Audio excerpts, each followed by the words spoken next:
The Denver airport was a city of its own, a world built of glass and steel and constant movement. It never slept, it never paused. The ceiling, high and white like stretched fabric, made everything feel both huge and strangely muffled. Sound lived there in layers.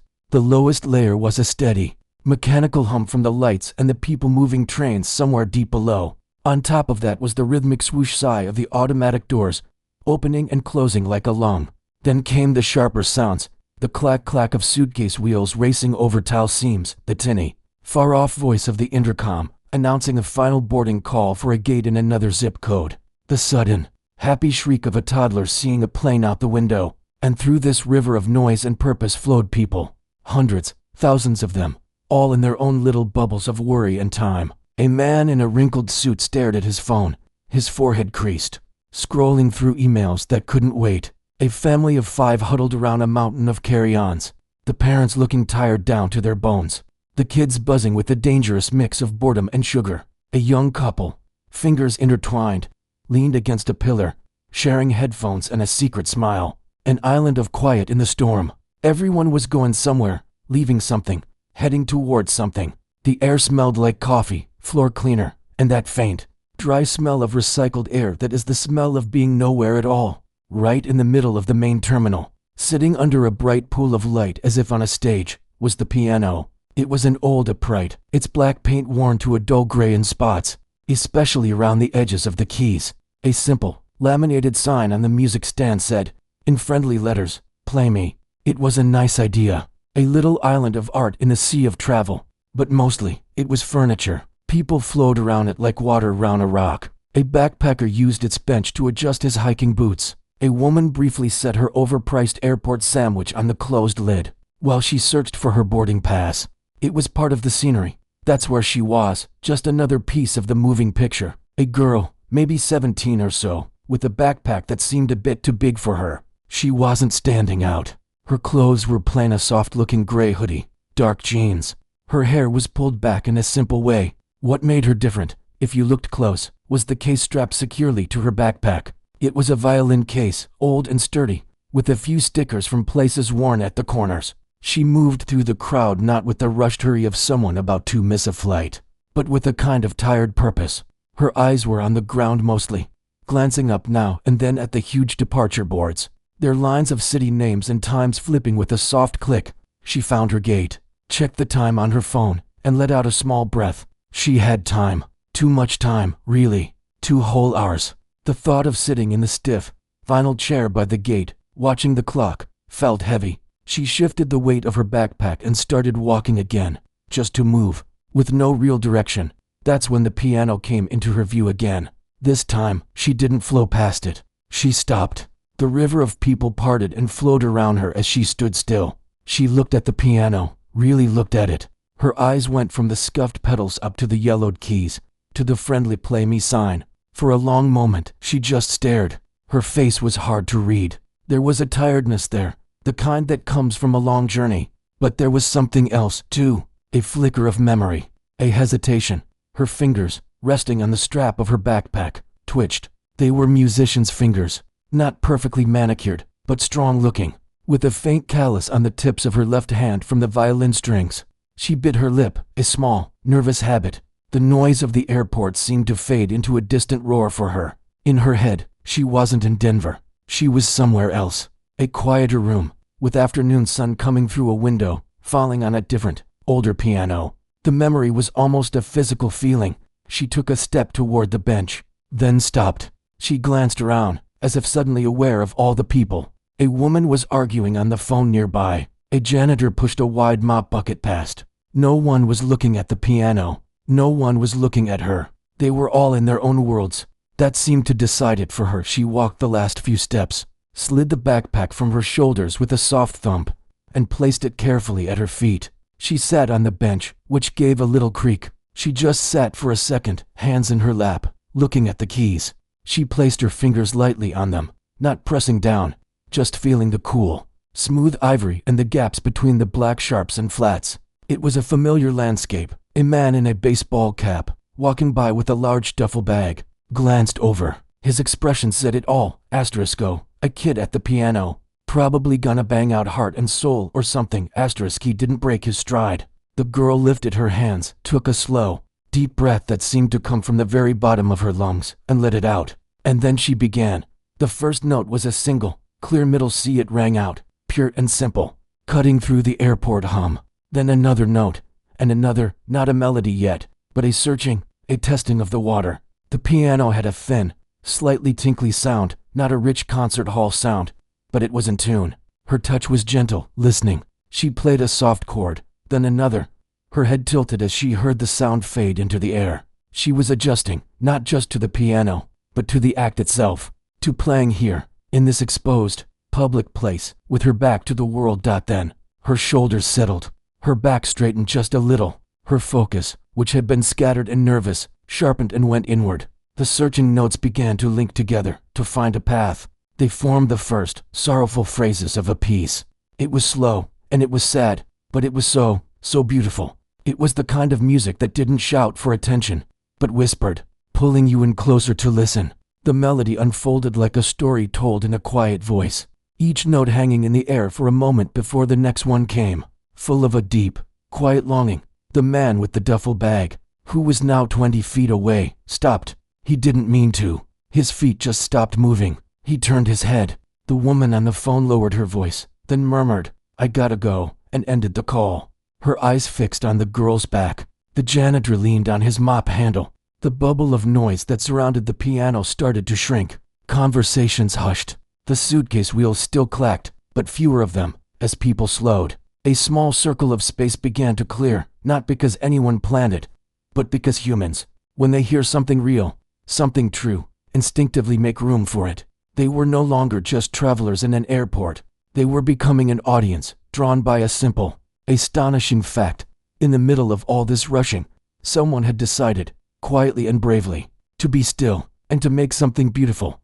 The music that flowed from the old airport piano wasn't loud. It didn't need to be. It had a different quality entirely. It was clear. It was full. It cut through the layered noise of the terminal not by fighting it, but by weaving through it, making everything else seem like unimportant background static. The piece was Chopin's Nocturne in C-sharp minor. She didn't know its official name in that moment.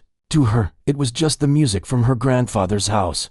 The keys under her fingers became the slightly sticky, yellowed keys of his old upright, the one that always smelled of lemon polish and pipe tobacco. The hum of the airport faded, replaced in her mind by the quiet tick of his mantel clock and the distant sound of rain on the roof of his porch. She played from memory, from muscle, from a deep, hidden place. Her fingers, which had seemed so ordinary moments before, now moved with a gentle, certain grace. They knew every step of this sad, dancing melody. The left hand laid down a steady, rocking rhythm, like a heartbeat, or like the slow sway of trees outside a window. Over this foundation, her right hand spun the main tune, a melody that seemed to speak of beautiful, forgotten things. It would rise with a flicker of hope, then fall back into a sigh. It asked questions that had no answers. She was no longer a tired girl in an airport. Her face, visible in profile to the growing number of people who had stopped to watch, had softened. The slight frown of concentration was still there, but it was mixed with something else, a distant look in her eyes, as if she were watching the music unfold on a screen only she could see. Sometimes her eyes would close for a few bars. She wasn't performing. She was remembering. She was feeling. Every note was connected to a feeling. A security guard, a big man with a kind face who had seen everything in this airport, was making his rounds. He heard the music from 30 yards away, and his routine walk slowed. He changed his path, not to tell anyone to move along, but just to see. He stood at the edge of the gathering crowd, his thumbs hooked in his belt. He watched the girl's hands. He saw the absolute focus. He wasn't a musical man, but he knew what hard work and dedication looked like. This was it. He gave a slow, almost imperceptible nod, not to anyone, just to himself, a college student, sitting cross-legged on the floor against a wall with textbooks open, had been trying to study. The music reached her. At first, it was an annoyance, a distraction from her physics formulas. She shoved her headphones on tighter, but something about the melody snuck past the electronic seal. She lifted one ear pad. Then she took the headphones off entirely, letting them rest around her neck. She forgot about velocity and force. She just listened, her chin resting on her knees, watching. The music felt like how she felt inside, sometimes complicated, a little sad, but swirling with dreams too big to say out loud. The crowd was maybe 20 people now. They formed a loose half circle. No one pushed forward. There was a respectful distance, as if getting too close might break the spell. People's postures changed. Shoulders that had been hunched with the weight of bags and worries began to relax. Arms unfolded. Faces that had been pinched with stress or blank with boredom became alert, thoughtful. A little boy, maybe 4 years old, holding his mother's hand, stopped trying to pull away. He stood still, his head tilted. He pointed a chubby finger at the piano. "Pretty," he whispered. His mother, who had been rushing to their gate, didn't shush him or pull him along. She squeezed his hand and whispered back, "Yes, baby, it is." She stayed, listening, a tired smile touching her lips. The music built. It wasn't a dramatic, crashing build, but a swelling of emotion. The girl leaned into the keys a little more. Her left hand's chords became richer, deeper. The right hand melody climbed higher, becoming more passionate, more pleading. It was the sound of someone pouring their heart out, but doing it quietly, with perfect control. You could hear the years in it, the hours of practice in quiet rooms, the frustration of getting a phrase wrong again and again, the joy of finally nailing it. This wasn't just playing notes. This was telling a story without words. An elderly man in a neat tweed jacket, leaning on a cane, had tears welling up in his eyes. He didn't wipe them away. The music had taken him somewhere else, too. Maybe to a dance long ago. Maybe to a loss he still carried. For him, it wasn't just a pretty tune. It was a doorway. The girl reached a series of delicate, running notes, what musicians call a asterisk, cadenza asterisk. It was like a cascade of silver water, tumbling down from a great height, light and sparkling. Her fingers flew, but it didn't look like effort. It looked like release. The people watching held their breath. It was so fragile, so fast. One wrong move and it would shatter. But she didn't miss a note. It poured out of her, perfect and clear, before landing softly back into the main, mournful theme. She was deep inside the music now. The airport, the people, the fluorescent lights, they were all a distant dream. The only real things were the vibration of the strings under her fingertips, the pressure of the pedals under her foot, the story she was telling, her breathing synced with the phrases. She was giving a piece of herself away, right there in public. And because it was so honest, so unprotected, it created a bubble of quiet intimacy that included everyone listening. A businesswoman in a sharp blazer, who had been power walking while barking orders into her phone's headset, came to a dead stop at the edge of the crowd. She listened for a full minute, one hand on her hip. Then, with a decisive click, she turned off her phone. She slid it into her bag. She simply stood there, arms at her sides, and listened. The tight line of her jaw loosened. The final section of the piece returned to the beginning, but softer, more resigned. The hope had faded, leaving only a beautiful, aching acceptance. The girl's touch became ghostly, the notes barely more than whispers. She played the last, lingering chord, and let it hang in the air, using the pedal to let the sound bleed slowly into silence. When the last vibration faded from the strings, the silence was absolute. It wasn't an empty silence. It was a thick, full, respectful silence. The terminal's normal noises seemed to hold their breath for 3 whole seconds. No one clapped. Clapping would have felt wrong, like waking someone from a deep sleep. It had been too personal for applause. The girl slowly lifted her hands from the keys and placed them in her lap. She blinked, coming back to the bright, hard reality of the airport. She became aware of her own breathing, of the weight of people's eyes on her back. A slow flush of pink crept up her neck. She had forgotten they were there. She looked down at her own hands, then risked a small, sideways glance over her shoulder. What she saw wasn't a crowd of strangers staring. It was a group of people, each in their own private moment, connected by the shared experience of the music she had just finished. They were all still with her. In the quiet aftermath, she gave them a small, hesitant smile, more of an acknowledgement than anything else.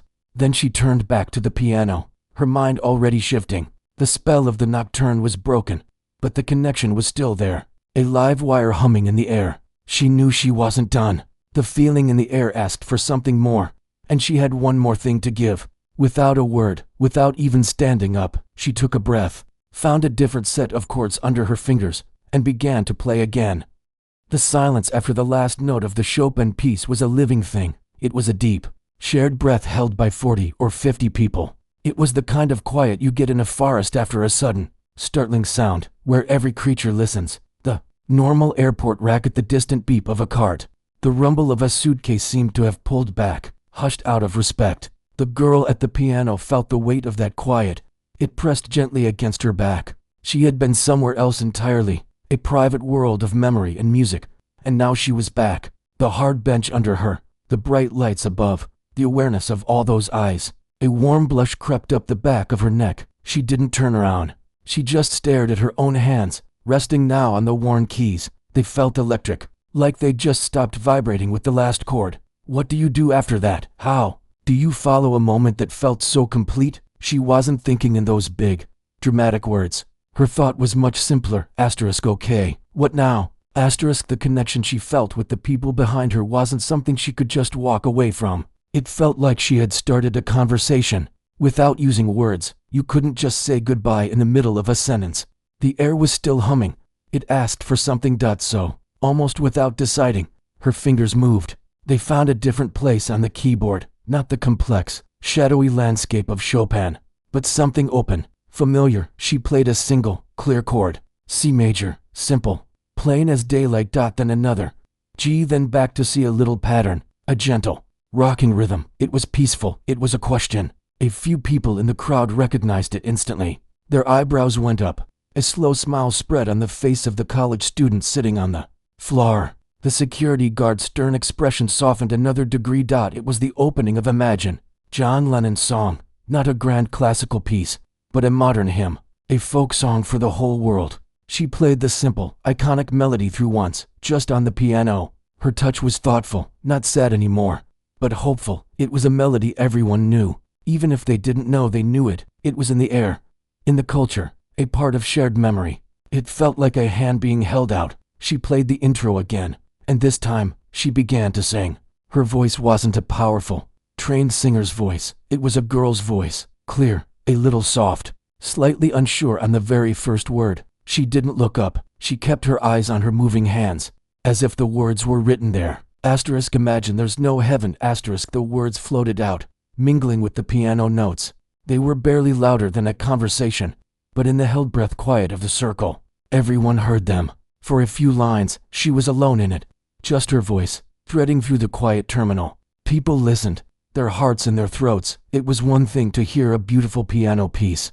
It was another thing entirely to hear this song, this song, sung so simply and sincerely in a place built for divisions, different gates, different destinations, different lives.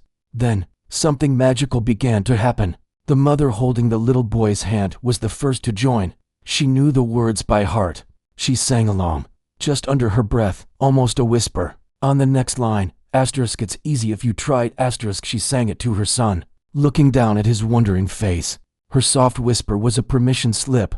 The college student, hugging her knees, joined in. Her voice was a quiet hum, but it was there. The elderly man in the tweed jacket, his eyes still damp, opened his mouth. No sound came out at first, then a thin, reedy thread of melody joined the others. He remembered all the words. The businessman who had shut his laptop was staring at the floor. He'd had a terrible week. He was going to a meeting he dreaded. The words, "No hell below us," got stuck in his throat. "But on above us, only sky." He mouthed them. Then a low, rough sound emerged. He didn't look at anyone. One by one, voices trickled in. The security guard didn't sing, but he nodded slowly with the rhythm, his arms crossed over his chest. A teenage boy with huge headphones around his neck, who looked like he wanted to be anywhere else just minutes before, found himself mouthing the words, then singing them. It wasn't a choir. It wasn't perfectly in tune. It was a murmur, a collective whisper growing in strength. A flight attendant, pulling her small roller bag, had stopped at the very edge of the crowd. She was exhausted, her feet aching. She looked at the girl, at the diverse group of people softly singing, and her professional smile melted into a real one. She didn't sing, but she put a hand over her heart. The girl at the piano heard them. The hair on her arm stood up. It was the most incredible feeling, not being listened to, but being joined. She wasn't carrying the music alone anymore. They were helping her carry it. Her voice grew a little stronger, a little more sure. Imagine all the people, living, for today. They sang together, their voices blending into a single, warm sound. A janitor had paused his cleaning cart nearby. He leaned on his mop. A man from another country who knew this song. He smiled a gold-toothed smile and sang the words in heavily accented English, his voice a low, pleasant rumble under the others. It was a scene that shouldn't have worked. Strangers from every walk of life, of every age, brought together by a long layover or a delayed flight, now standing shoulder to shoulder, singing about a world with no borders, no divisions, no greed or hunger. The irony of doing this in an airport, a temple to schedules and destinations and separation, was beautiful. For these few minutes, the gates didn't matter. The final boarding calls were just noise. They were all just people, in it together. The song built to its simple, powerful plea, asterisk you may say I'm a dreamer, asterisk on that line. The girl finally lifted her head. She didn't turn all the way around, but she looked out of the corner of her eye, taking in the crowd, seeing the faces, some with eyes closed, some looking right at her with soft smiles, some looking at each other. Her own smile broke through then, not shy anymore, but wide and real and full of wonder. Asterisk, but I'm not the only one, asterisk, she sang, and the crowd echoed it back with their voices. Their presence, asterisk no, asterisk their faces said, asterisk you are not, asterisk a young couple, holding hands, squeezed each other's fingers. They were on their honeymoon. This felt like a blessing for their journey together. Asterisk I hope someday you'll join us, asterisk they all sang, the volume swelling just a bit. A quiet tide of hope, asterisk, and the world will live as one, asterisk the last chord from the piano was a major chord, full and bright and open-ended. It didn't fade away to silence like the last one. It rang out, a statement, and as it rang, the singing slowly trailed off. The last word, one, hung in the air, shared by all of them. This time, the silence that followed was different. It wasn't the stunned, reverent silence from before. It was a warm, buzzing, connected silence. People looked around.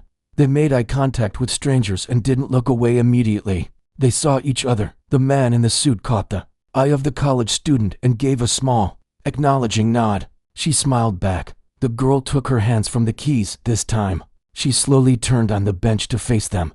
Her face was glowing. She looked overwhelmed, but in the best way. She didn't bow. She just looked at them all, her eyes shining, as if to say, asterisk thank you for that. Thank you for singing with me, asterisk, and then, because no other response felt right, the applause began. It wasn't wild clapping or cheering. It was steady, heartfelt, and lasting. It was a thank you for the Chopin, for the song, for pulling them out of their lonely travel bubbles and reminding them, for a few perfect minutes, that they weren't alone in the world. The sound of it filled the space, warm and human and real. She just sat there, accepting it, her hands folded in her lap, a humble smile on her face until the clapping finally began to slow. Then, knowing the moment had found its natural end, she scooted off the piano bench. The applause washed over her like a warm wave. It wasn't a roaring stadium sound. It was something better. It was close, personal, a collective pat on the back from 50 strangers. She stood up from the bench, her legs feeling a little shaky, as if she'd just stepped off a boat onto solid land. The bright lights of the terminal seemed sharper now, the colors more vivid. She gave the crowd one more small, almost shy smile, her eyes scanning the ring of faces, the mother, the businessman, the elderly man, the student. She didn't say a word. There were no words for it. She just nodded, a gesture that said everything. Asterisk thank you. That was something, wasn't it? Asterisk then she turned, bent down, and picked up her backpack. The simple, ordinary action broke the last bit of the spell. It was a signal. The show was over. The moment was passing. The crowd understood. The steady clapping softened, then fragmented into a few last, sporadic pats before fading into the normal hum of the airport. But the feeling in the air didn't just vanish. It lingered, like the scent of rain after a storm. People didn't rush away. They lingered too, as if waking up slowly from a beautiful dream. They began to move, but differently. There was no jostling. A space cleared between them and the piano, a pathway. She hoisted her backpack onto one shoulder and carefully lifted her violin case, looping the strap over the other. With her head down slightly, she stepped forward into that pathway. This was the most extraordinary part. As she walked, the crowd parted for her. It wasn't a dramatic, Red Sea kind of parting. It was subtle. A man took a small step back. A woman shifted her carry-on bag to the other side. They created a channel for her to walk through, and they watched her go. There were no cell phones thrust in her face. No one asked for her name or tried to stop her for a picture. It was as if they all had a silent agreement. This was a gift, and you don't chase after a gift giver to ask where they bought it. You just say thank you with your silence and let them go. She walked through them, feeling the weight of their quiet attention. She could feel their eyes, but it wasn't an uncomfortable stare. It was a soft, grateful look. She caught the eye of the security guard. He gave her a wink and a thumbs up, low by his side where only she could see. A grin broke across her face for a second before she looked back down at the shiny floor. The elderly man with the cane reached out as she passed, not to grab her, just a gentle, trembling pat on her forearm. His eyes were wet. "Thank you, dear," he whispered, his voice rough. "You have no idea." She stopped for just a half second, met his gaze, and whispered back, "You're welcome." It was the only thing she said. And then she was through the crowd, merging back into the steady river of travelers who had no idea what had just happened. The circle of people slowly dissolved behind her. They turned back to their own lives, but their steps were slower, their faces softer. They glanced at each other, strangers who were no longer entirely strangers, sharing a secret. She walked toward her gate, her heart pounding not from nerves now, but from a buzzing, joyful energy. The world felt different. The long, boring concourse wasn't just a tube to her flight. It was a place where magic could happen. She wanted to skip. She wanted to laugh out loud. Instead, she just walked, a huge, unshakable smile on her face. She passed a coffee shop where the workers were leaning on the counter, looking out. One of them, a young woman with green hair, gave her a knowing nod and a slow clap that only made a whisper of sound. The girl's smile grew wider. She kept walking. Back at the piano, life returned to normal, but a better normal. A teenager, maybe 15, with acne and nervous hands, had been waiting at the edge of the crowd. He watched the girl leave. Then, after a minute of gathering courage, he sat down at the bench. He didn't play a masterwork. He fumbled through the opening of a popular movie theme, his notes clumsy and uneven. But nobody groaned. Nobody walked away annoyed. The mother who had sung stayed for a moment listening, giving him an encouraging smile before she headed to her gate. The space around the piano had been sanctified a little. It was a safer place to try now. The girl finally reached her gate. It was crowded with people in rows of connected seats, all plugged into devices, all in their own bubbles. She found an empty seat by the window. As she sat down, she let out a long, slow breath she felt like she'd been holding for an hour. She stowed her backpack and carefully placed the violin case on her lap. Her hands resting on its scuffed top, she looked out the window at the tarmac, at the giant planes moving like silent, careful beasts. But she wasn't really seeing them. She was replaying it all in her head. The feel of the old keys, the hush after the Chopin, the first whisper of a stranger's voice joining her song, the sound of all of them, together, the warmth of the old man's hand on her arm. A woman sitting next to her, middle-aged with a kind face, was reading a paperback novel. She glanced over, saw the violin case, and smiled. "You play?" she asked, friendly. The girl turned from the window, her eyes still bright. "Yeah," she said, her voice quiet but happy. "That's wonderful," the woman said. "There's nothing like music." She had no idea what had just happened 30 gates away. She went back to her book. The girl leaned her head against the cool window. She thought about the summer she'd just left behind, the intense practice rooms, the critical teachers, the other students who were so much more technically brilliant. She'd felt small there, like a tiny fish in a huge, competitive ocean. For weeks, music had felt like a difficult language she'd never be fluent in, a mountain too high to climb. But what happened back there at the piano? That wasn't about being the best. That wasn't about technique or impressing judges. That was about something else entirely. It was about speaking a language that every single person in the crowd understood. It was about connection. It was about taking everything she'd learned, all the hours of lonely practice, and using it to create a little island of shared feeling in the middle of a busy, lonely world. For the first time in a long time, she felt sure that all the work was worth it. Not for trophies or scholarships, but for moments like that, for the chance to give that feeling to someone else, and to have it given back tenfold. The intercom crackled at the gate, now beginning pre-boarding for Flight 422 to Chicago. The spell of the airport was finally, truly breaking. The real world was calling. She had a flight to catch, a home to return to, school starting soon. She tucked the memory of the last hour deep inside her, a private treasure she knew she would take out and look at again and again when things got hard. She stood up, got in line, handed over her boarding pass. As she walked down the jet bridge, the familiar, enclosed smell of airplane air meeting her. She felt a profound sense of peace. She had come to the airport as one person, a tired, unsure student. She was leaving it as someone who knew, deep in her bones, exactly why she did what she did. She had shared a piece of her soul, and instead of taking something from her, it had filled her up. She found her seat on the plane, stowed her violin in the overhead bin carefully, and sat down by the window again. As the plane pushed back, she watched the terminal grow smaller, the lights becoming tiny dots. Somewhere in that building, an old piano sat under bright lights, and somewhere, too, were dozens of people, now scattered to different corners of the country or the world, carrying a small, warm piece of the same memory she was.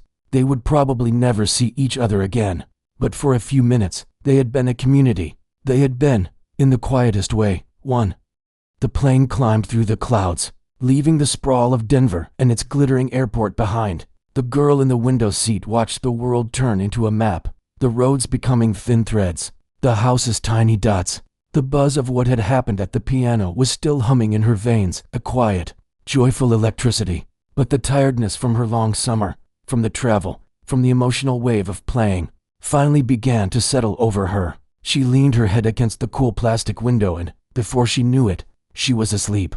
Back in the terminal, life flowed on. The piano sat quietly under its cone of light. A few people stopped, remembering the crowd that had been there, the feeling in the air. Some took pictures of it. A young child banged on the keys with open palms, making a glorious, chaotic noise that made his parents laugh. The magic wasn't gone. It had just changed form. It had seeped into the place and into the people. The businessman who had shut his laptop made his connection to Seattle. As he sat in another departure lounge, he didn't open his computer.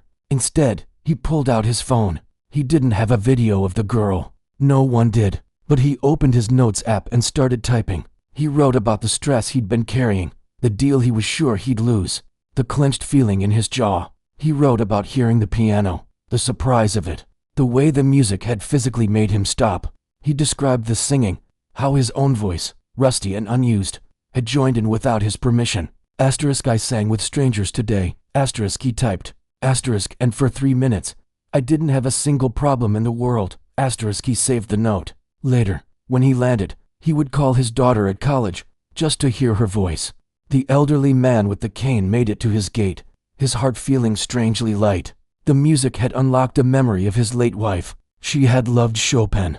For years after she passed, he couldn't listen to it. It was too painful, a direct line to the ache of missing her. But hearing it today, played with such young, sincere feeling, hadn't brought the sharp pain he feared. It brought a sweet sadness, a sense of her presence.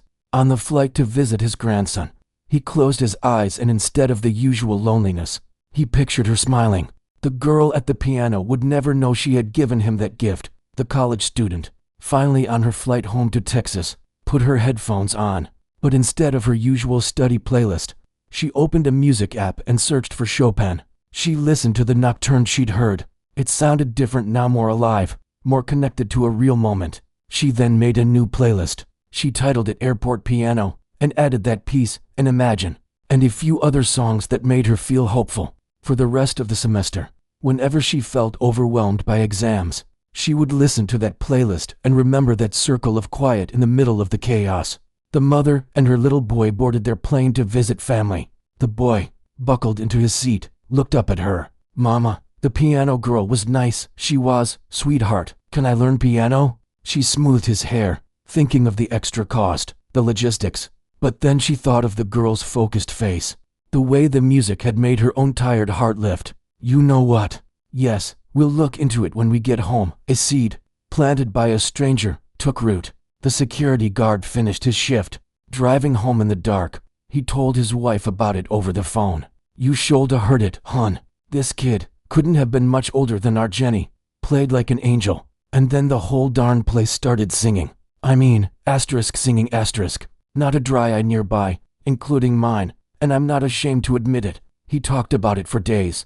A bright spot in a job that was often about dealing with frustration and anger. The story of the airport piano girl did not go viral. There was no TikTok trend, no YouTube video with millions of views. It lived a different, quieter life. It lived in the stories people told over dinner tables. You'll never believe what happened during my layover in Denver. It lived in the decisions it inspired. Digging an old guitar out of a closet, being kinder to a stranger, donating to a school music program. The girl herself arrived home late that night. Her parents hugged her tight at baggage claim, asking about her summer. It was good, she said, and she meant it in a way she hadn't expected to. Long, but really good. She didn't tell them about the piano. It felt too big, too precious to explain just yet. It was hers to hold for a while. In the coming weeks, school started. The routine closed in. Classes, homework, orchestra practice. There were days she felt the same old doubts. Her violin teacher pointed out a shaky bowing technique. She fumbled a difficult passage during an audition. The mountain of music still looked enormous. But now, she had a secret weapon. In those moments of frustration, she would close her eyes, not to think of applause or praise. She would think of the asterisk feeling, the weight of the quiet after the Chopin, the first, whispering voice joining her from the crowd, the vibration of the old piano keys under her fingers, and the way that vibration had traveled through the air and into the hearts of people. She would never know. She understood something now. Music wasn't about perfection. It was about communication. It was about taking everything inside you, the joy, the sadness, the hope, the memory of a grandfather's living room and shaping it into sound, and then letting that sound go, like a message in a bottle, into the sea of the world. You never know who will find it, or how it will help them float for a while. One rainy afternoon, a month later, she was walking through the city after her lessons. She passed a small, shabby music store. In the window was an old upright piano, not unlike the one in the airport. A sign in the door read, "Lessons available. All ages welcome." She stopped. She thought of the little boy from the airport asking his mother if he could learn. She thought of all the people who might have a song inside them, too afraid or too unsure to let it out. She pushed the door open, a little bell jingling above her. The shop was empty except for an older man behind the counter, fixing a guitar string. He looked up. "Can I help you?" "I was wondering," she said, her voice clear in the quiet room. "Do you need anyone to help teach? Piano, or maybe beginner violin?" The man looked at her, at the violin case on her back, at her earnest face. "You a student?" "Yeah, but I have time after school. And I really love helping people learn how to play." He smiled. It was a kind smile. "Let's talk," he said, and as she sat down in the cluttered, friendly shop, the girl knew this was the next right note. The music from the airport hadn't ended when she stopped playing. It was still going. It was a melody that passed from person to person, in small, kind acts, in moments of courage, in decisions to connect. It was a businessman calling his daughter, a mother saying yes to piano lessons, a tired security guard sharing a story of beauty, a college student finding comfort in a song. The girl at the airport piano had given a gift, but the real secret was that the gift never left her. It multiplied. It turned her into a giver, and it turned everyone who heard it into a carrier of a little more light. And in a world that can often feel as busy and lonely as a crowded terminal, that kind of music never really ends. It just finds new instruments and new hearts to play on.